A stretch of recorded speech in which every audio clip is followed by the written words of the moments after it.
Halo semuanya, bagaimana kabar Anda hari ini?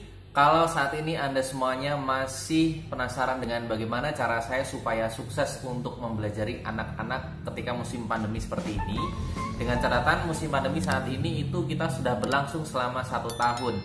Kalau kita hanya mengandalkan pembelajaran dari sekolah formal, itu saya rasa sangat kurang sekali.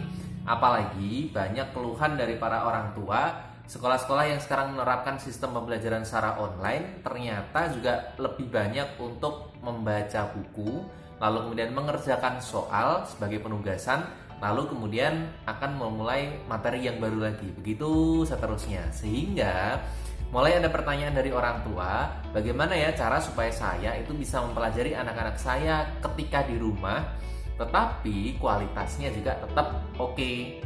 Nah, saya akan mencoba untuk berbagi cerita. Kami dari Bintang Mulia Homeschooling ada penerapan metode pembelajaran secara project based learning.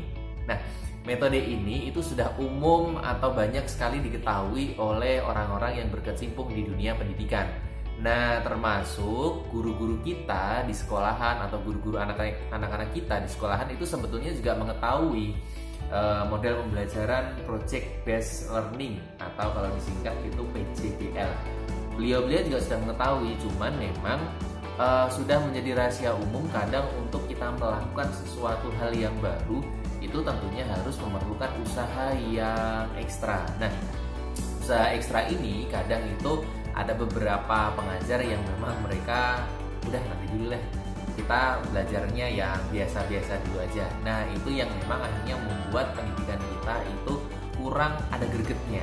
Nah, mari balik lagi. Ketika kita sudah berniat untuk mengelola anak-anak kita ketika belajar di rumah, kami coba tawarkan ada namanya metode project based learning. Tadi saya mengatakan metode ini itu umum, banyak yang mengetahui, sehingga Anda para orang tua ketika belum tahu, coba googling saja, pasti nanti akan nemu.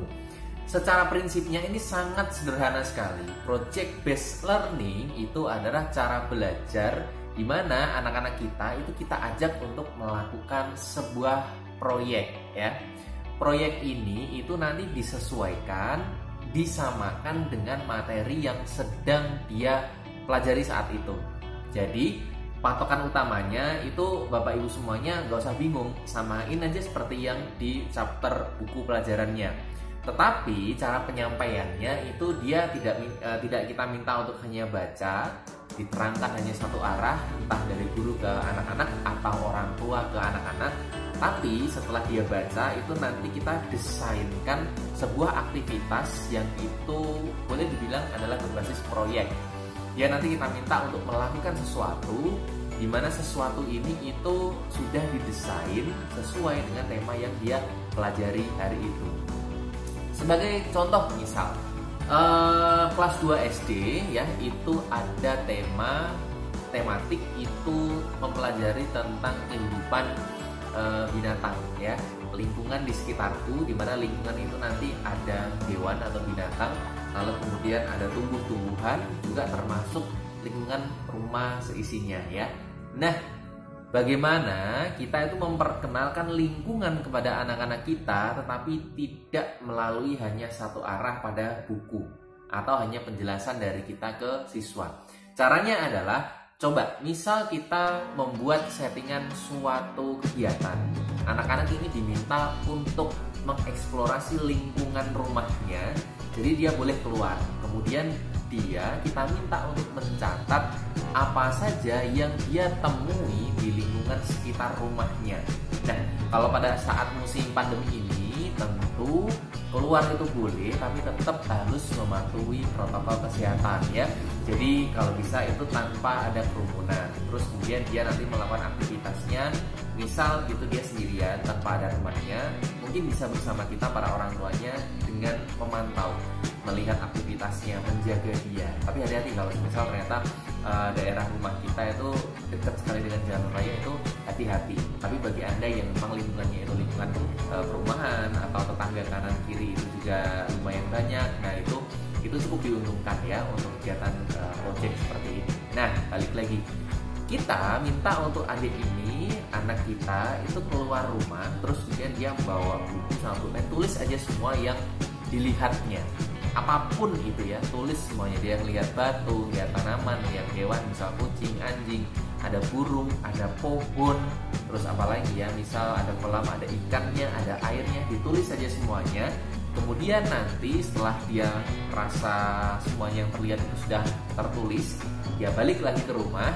Lalu kemudian kita minta untuk mereka mengelompokkan.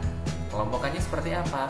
Mana yang hewan, mana yang tumbuhan, lalu kemudian mana yang itu adalah lingkungan yang sifatnya adalah abiotik ya, artinya di luar hewan dan tumbuhan ini, di luar makhluk hidup. Nah, kita buat 3 pengelompokan itu. Nanti dia akan memasukkan satu persatu.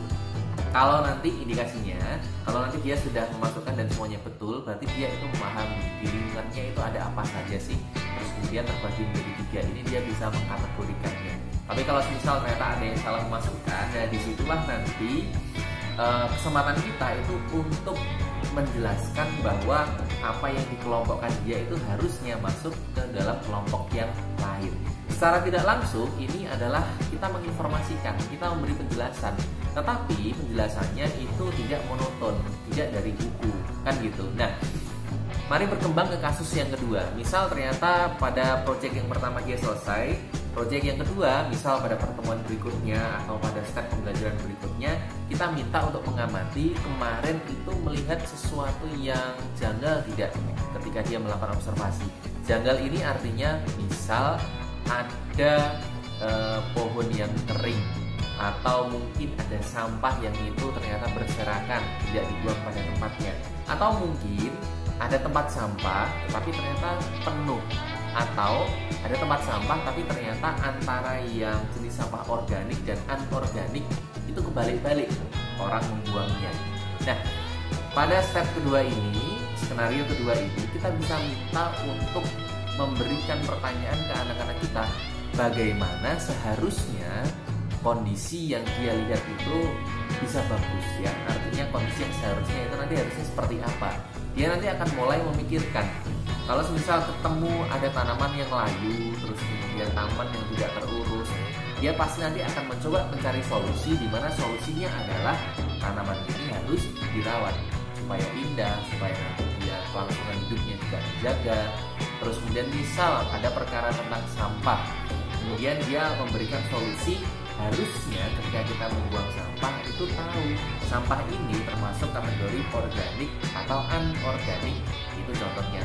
Lalu kemudian misal ada sampah yang ternyata itu penuh, jadi mungkin itu belum sempat terangkut atau belum sempat untuk didaur ulang kan gitu. Nah, anak-anak kita nanti akan mencoba mencari solusi di mana solusinya tetap supaya sampah ini tidak